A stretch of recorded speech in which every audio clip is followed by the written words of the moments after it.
Hello, wonderful people of the internet. My name is Matthew. Today, I'm going to be reviewing what is possibly my favorite book of the year, and that is Flowers for Algernon.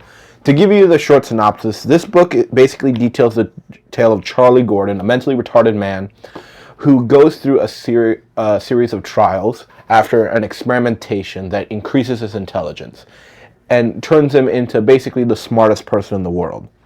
This test was carried on a rat named Algernon, who in many ways becomes his companion, someone who's undergone the same things that he's gone through. But the rat regresses, and basically we deal with how Charlie struggles with that notion, how Charlie struggles remembering things from his past, and how his increased intelligence allows him to interact with other people. To give you the short of this, this is a great concept executed almost perfectly. This is one of those books that I think people could give to almost anyone and they could get it. And I also think it's a great book for someone who hasn't read a lot of stuff to get them back into reading. It presents a lot of interesting ideas on how intelligence not only matters in how people interact with other people, but how people perceive interactions with other people. For example, Charlie goes through a series of struggles and you empathize with him because you can tell that even the people who want to help him, like some of his friends at the bakery where he works, take advantage of him. And how as he gets more intelligent, he doesn't become unlikable, but he develops almost this kind of arrogance that is very minimal, but you can tell it's one of the main reasons why he can no longer relate to other people. And how he emotionally matures throughout the novel, especially with a romantic relationship with his former teacher, Alice Keenan. It also relates to his maturity and how he begins to recollect things from his past. He sees how his father, in many ways, loved and accepted him for who he was, even though he understood that he was a struggle. His mother was kind of two extremes. You know, like at the beginning, she was determined to make him get better, determined to make him normal. Where after the birth of his sister, and almost like a kind of, almost proving that it wasn't her fault for having a kid that was mentally retarded, and the fact that she could have a normal kid almost turned against him. Like, there's an incredibly powerful scene where, this is a small spoiler, where she threatens to kill Charlie, and it's incredibly emotional.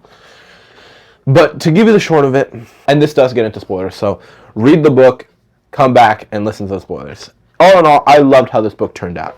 In the end, Charlie does begin regressing back to his normal self. But before that, he, one, has some reconciliation with his mother, father, and sister, who's now an adult.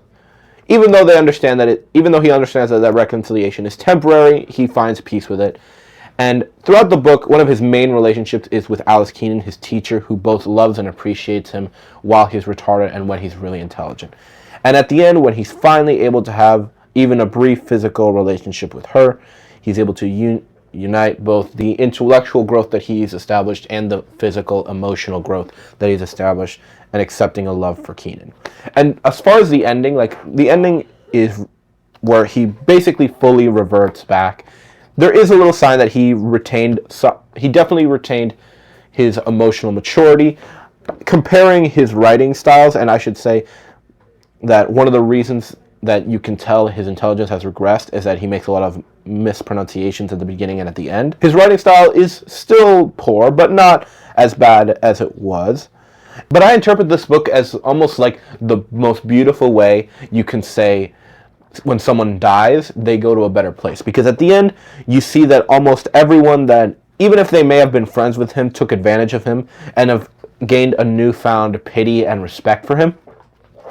But he decides to basically leave them all and go to a place, a mental health ward, like a farm, that is full of people like him and people that, while not saying and people that are basically willing to give their whole selves to helping these other people. Throughout the book, and because one of the things I love about this book is that even though there's no villain, all the main characters in Charlie's life are treated as gray. And in the end, he decides that he doesn't want to be pitied upon, so for the good of his friends, who now almost like when someone dies, they have a final respect for him. He willingly decides to go away, and sorry, just thinking about this gets me emotional. And begin a new life in a place where he can be accepted and where he'll probably be one of the stars there. And it's a final touching moment. Algernon, the mouse that went through the same procedure, he dies in the middle, and as a parting message, he asked to put in some flowers on his grave.